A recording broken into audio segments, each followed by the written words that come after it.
Hey, what's up? This is Chosen, and in this video, we are going to be getting you some context as to what this countdown that you may have noticed in game is all about. It is going to be the next raid boss that is going to unlock in the game for us to take part in getting after achieving some Scoria rewards and diving into a new boss with a challenge to tackle and take down. Now, going to be the opposite side of Lassel, the Flame Spawn, handling the fire side of things. Now we're going to be heading over to the ice side of things with VITAATH, the Shivering Death.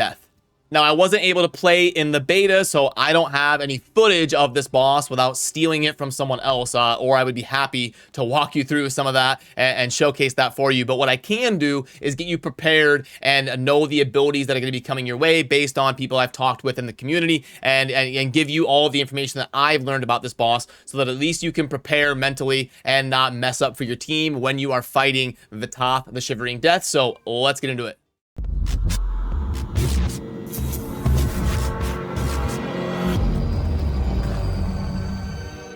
Alrighty, so let's go ahead and pull up some text stuff to take note of over here on the right while I am walking you through this. So first, let's go over the abilities that you're going to be facing when you are in this VITAATH raid. So first up, we've got just a normal sword slash. She's just going to take her sword and do like this forward cone of AoE damage with the slash attack, and you'll be able to kind of see that coming, and it will be pretty straightforward. She's also going to have ice spikes that will come up from the ground horizontally.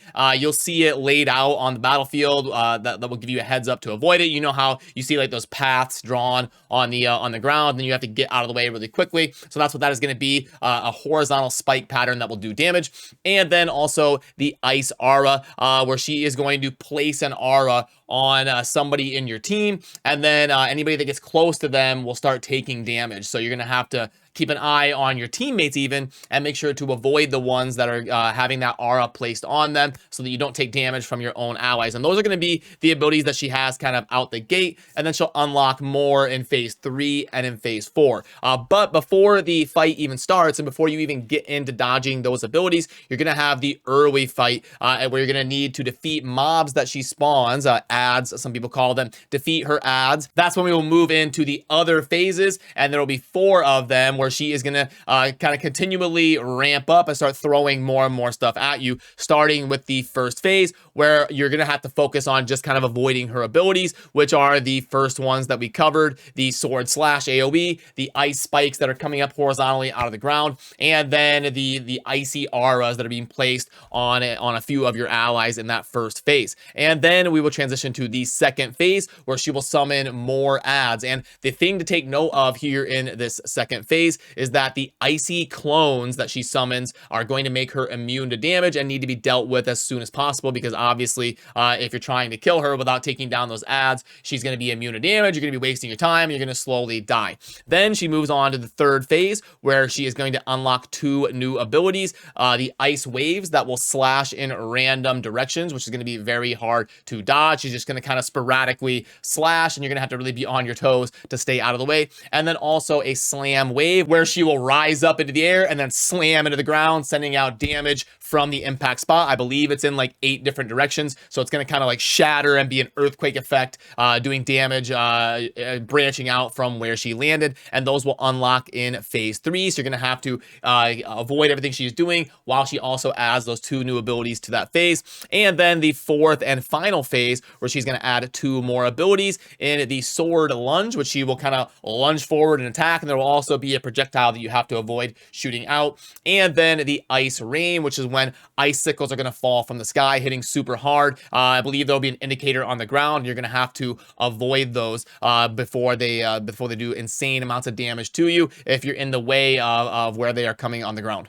So all in all, how will this relate to the boss that we're a little bit more familiar with in Lassel? I think this one has potential to be a little bit more difficult, just going by what I'm kind of reading. I know that can be a little bit deceiving because sometimes when you read things, it sounds a little bit crazier than when you're in game and you're really actively focusing. It's hard to tell for sure, but I think this boss will probably be a little bit more difficult, and you're throwing in that new element of having to avoid things that are falling from the ground while you're also having to dodge your own teammates that are taking on like an ice aura, damaging friends around you, and all sorts of the sporadic like AoE attacks, and then having to deal with ads that actually make her immune. So you're doing a lot of wasted damage, especially if you have any sort of like auto ability or AoE ability. So I think it has potential to be pretty difficult, not to mention any sort of like chilling effect that's going to slow you from some of the cooling things going on. So definitely a fight that we're going to have to focus on learning with dealing well, and maybe even have to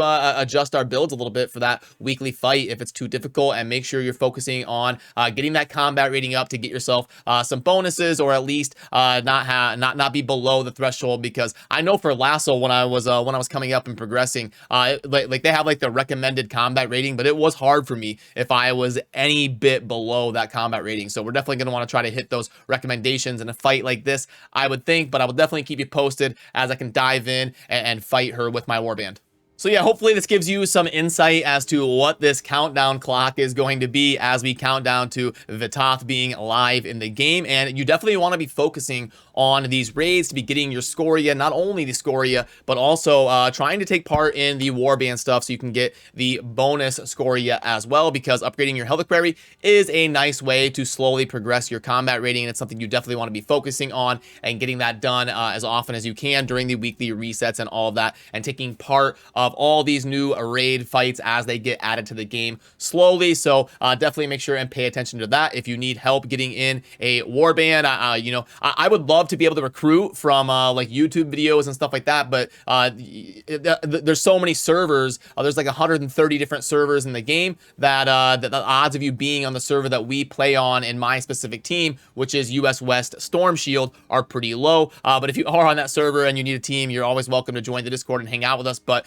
also, even if you already have a team, you're welcome to come hang out and chat. We've got thousands of players in the Discord. We've got teams in Europe, on East, on West, and it can be a fun opportunity for you to have people to hang out with and chat about some of the stuff being added to the game and the different channels that we have over there, even if you can't get on the specific server that we play on. So yeah, I'm excited to dive into to getting after VITAATH. We'll have to try to stream it or something and get another maybe a more detailed video showcasing all the abilities and really doing a deep dive and trying to get like a guide up on the website and stuff like that, which is really starting to come along and start to take shape and look like how we envisioned from the start, with the different articles and the tier lists and the news feeds and the current videos up in the top middle and the current live streams and all sorts of different tier lists and resources that you can find at diablopro.gg. And we'll always have that down in the vid description and also a pinned comment for you to find all these resources and take advantage of them. So good luck in your VITAATH fights, and I hope you